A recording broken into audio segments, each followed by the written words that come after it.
Buen día. Oremos con el Evangelio según San Juan. Fiesta de San Lorenzo, diácono y mártir.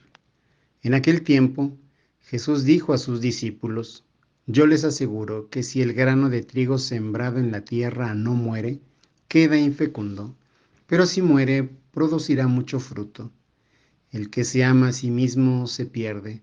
El que se aborrece a sí mismo en este mundo se asegura para la vida eterna.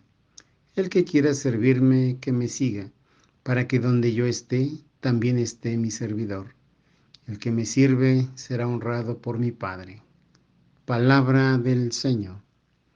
En este día, fiesta de San Lorenzo, diácono y mártir, recordamos, sin lugar a dudas, la obra que él dejara al final de su vida. En el siglo III, junto con el Papa Sixto II, fue arrestado. Primero moriría el Papa Sixto II decapitado y días después Lorenzo, asado vivo, al declarar que no poseía más que los pobres que le había confiado la Iglesia. Todo esto debido a la hostilidad generada por el emperador Valeriano contra la Iglesia y por considerar a Lorenzo como el encargado de la caridad, de repartir los bienes que daban los pobres. Mirar a los mártires es verlos como una ofrenda por entrega de todo.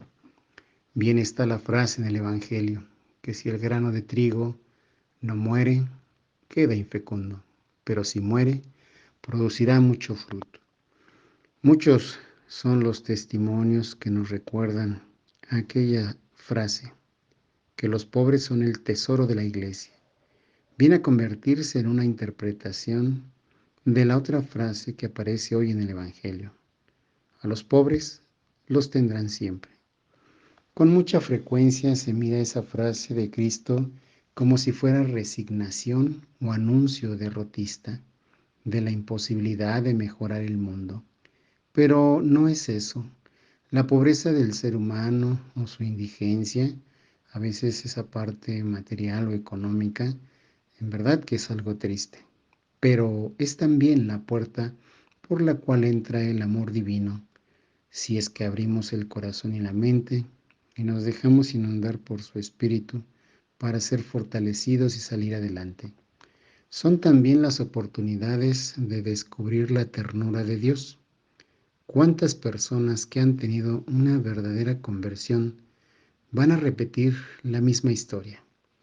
Yo había tocado fondo, yo no sabía qué hacer. Mi enfermedad, mi crisis o incluso los pecados de cada uno suelen ser esas grietas por donde entra el aire fresco del Espíritu para levantarnos, fortalecernos, animarnos y enfrentar el diario vivir, las adversidades, por donde se desliza la luz de la gracia para también iluminarnos la mente y el corazón. Eso que sucede en la vida humana, sucede también en la sociedad humana. A veces uno piensa en los límites que le ha traído la vida misma y uno puede protestar que no tiene salud, que no tiene la riqueza, porque no tiene el vigor, porque no está la inteligencia, porque no llegan las oportunidades que uno quisiera o dispusiera.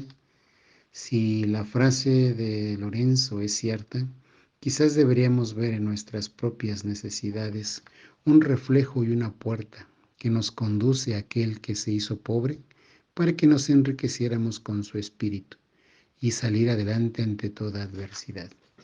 Nuestro Señor Jesús, viniendo a esta tierra, padeciendo la parte humana, nos enseña cómo es la comunicación con el Padre, cómo es proveedor cuando damos gracias, cuando verdaderamente nos disponemos en su voluntad y nos dejamos guiar todos los días de nuestra vida por su amor. Que demos fruto y ese fruto prevalezca para la gloria del Padre, del Hijo y del Espíritu Santo. Amén.